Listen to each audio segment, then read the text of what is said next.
Hello everyone, and welcome to my Form Inca RTA Speedrun post commentary. The reason I'm doing post commentary is because I recorded this entire run with live commentary before I realized that I wasn't in fact recording any audio. So that's a bit awkward. So I figured that rather than just submit a completely soundless speedrun, I might as well do a post commentary of this. So yeah, there are no RTA speedruns in this category yet, so I figured I might as well do one so that we can reduce the number of empty categories on the leaderboard, I guess. And here I'm just doing some initial setup, most of which isn't terribly, pretty straightforward, except that I was exploiting some development in a province in order to get some manpower, and that's necessary in order to get a mission, that mission, which gives you claims on a bunch of territory that will eliminate the need to fabricate claims or declare as many no CB wars. So that's pretty nice. Yeah.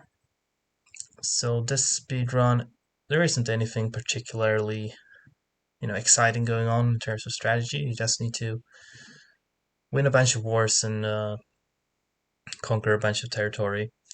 It's a bit tricky though because, because of all the alliance networks and such, and you have to make sure to conquer things in the right order.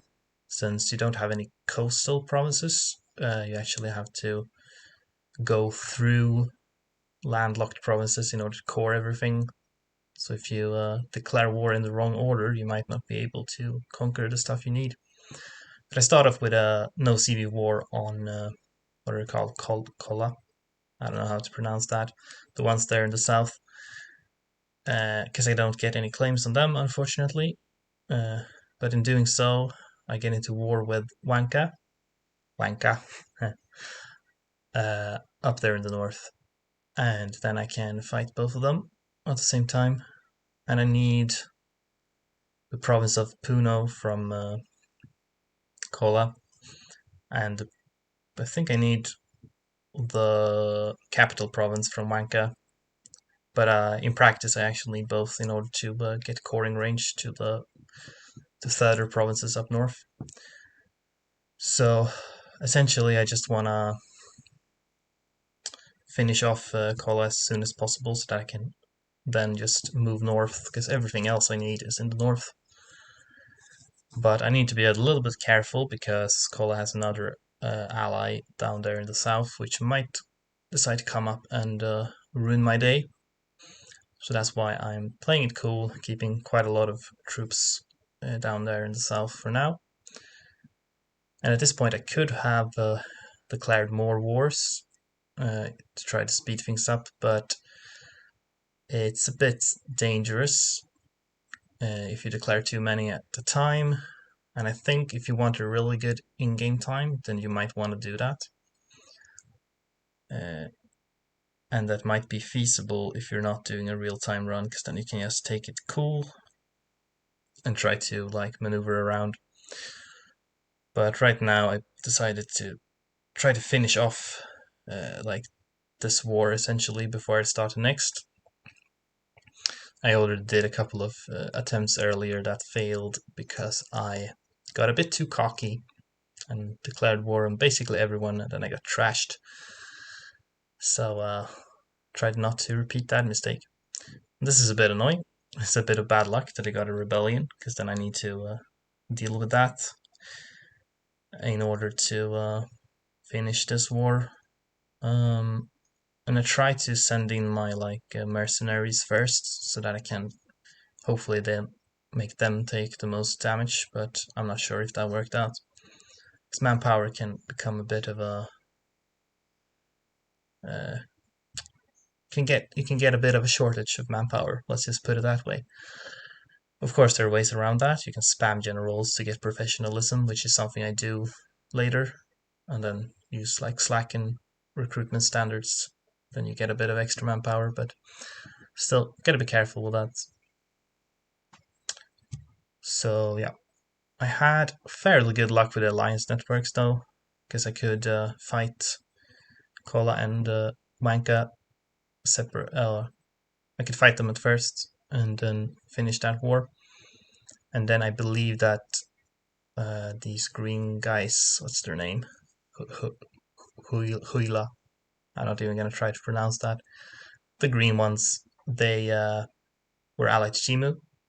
And as we all know, Shimu is the worst country in the world. So they must die.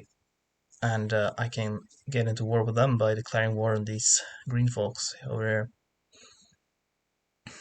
But anyway, it's kind of convenient since they're connected to each other, so I just need to conquer the green guys, and then I'll have coring range to Chimu and also to Cajamarca, the sort of brownish country up there. They're the last ones I need. So again, I'm trying to be relatively careful, but I figured that I have numerical superiority now, so I might as well go in. Can never pass up an opportunity to destroy the Shimu. So it's a bit annoying since pretty much every province here is mountains. So whenever you're going on an offensive battle, then you take a bunch of defensive penalties, or rather, the enemy gets defensive bonuses or offensive penalties, whatever. So I try to siege down the green guys. And here I recruit a bunch of generals, which is just for the sake of getting 5% professionalism, so I can slacken recruitment standards and get more manpower. So then I try to just dismiss the ones that I didn't feel were worth keeping. I probably spent too much time on this. It didn't really matter that much. Yeah. Siege down all of these provinces so that I can't recruit any new troops, and then just need to wait for the two forts to get sieged down. And then once I'm done with that, I would end this war and declare the final war. I believe that Cajamarca was allied to these the red folks in Lima, Icma. Yeah, indeed. So I get a claim on Icma, so I can declare war on them, and that will drag in Cajamarca, and I can conquer Cajamarca as well. So this fort in Shimu got done very fast, which is quite nice. So then, but I can't take a peace with Shimu just yet because they are. Yeah, I need to go through these guys first. So I take these provinces, and that's all I really need. No need to take more than that, except a bit of money. I'm not sure why I'm so slow, though. Yeah, I'm definitely not the best at real-time speedruns because I'm taking my time a bit too much, but I just didn't want to fail this. So now I'm just getting into position for the last war. So I'm gonna declare war on Icma because I got claims on them through that mission, but I don't actually need that province, so I'm not going to conquer Icma. All I want is the capital of Cajamarca, so I just need to besiege that. And here I also waste some more time trying to figure out how to do with my armies. I want to keep the general there because I had a general with 3 siege pips, which was good luck. So they're allied to Quito in the north. Fun fact, Quito is the name of Ecuador's capital in the present day. The more you know. And I'm a bit wary I didn't want to risk a stupid battle with Quito, but I checked the troop numbers and turns out they only had like 8,000. So I thought it was probably okay that I move ahead a little bit. But I also figured that I don't actually need to besiege them in order to win this war. So I just wanted to keep an eye out. And I was wondering where the troops went because I couldn't see them anywhere. But there they are. So that's a bit worried that they will start to cause trouble. But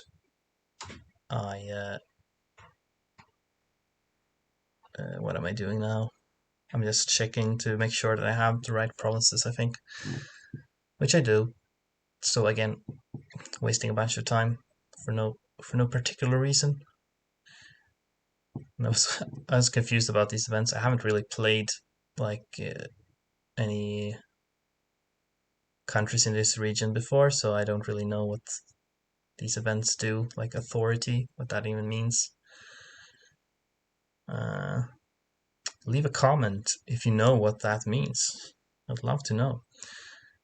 So yeah, at this point I have all the provinces I need, so I just need to wait for them to core. And there isn't really much else to say about that. I made sure to reduce what do you call it, warrior exhaustion before I started coring, because that increases coring time. And in retrospect, maybe I should have tried to eliminate corruption as well, but I don't know, that would have been expensive. So yeah,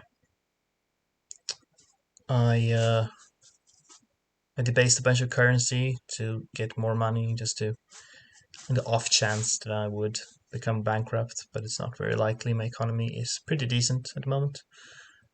I was also a bit worried about maybe getting a coalition, so but I checked that here, and yeah, I mean, I have a bunch of aggressive expansion with basically everyone, but I also have a truce with almost everyone, so the risk of coalitions aren't that big. But just to be even on more on the safe side, I got whatever alliances I could, so that we don't get any surprises there. I checked 11th of June 49. I still haven't checked whether that's a world record in in-game time. I think it might be. It's less than 5 years. Right, yeah. It's a little less than 5 years. I think that is a world record, in fact, in in-game time. So that's nice. I don't really know how I managed that. I probably got lucky. I got really good siege generals, and just in general, the sieges seemed to go pretty fast. And there were good alliance networks too, so it's probably mostly luck rather than skill, I'm afraid. Yeah, and there we go. Formed Inca. 12 minutes 53 seconds is what it says, but it's probably a second sooner or something. And 13th of June, not too bad. And here I think I'm just talking to the void about how to improve this. You could declare more wars at once if you wanted to. It would be a bit risky, but that's probably what you'd have to do to really get a better time so that you can make more progress at once. But I don't know. I think a lot of it comes down to luck with the alliances too, so that you don't get overwhelmed. Yeah, I don't really have much more to say, but I think the video is about to end, so thank you for watching. See you next time.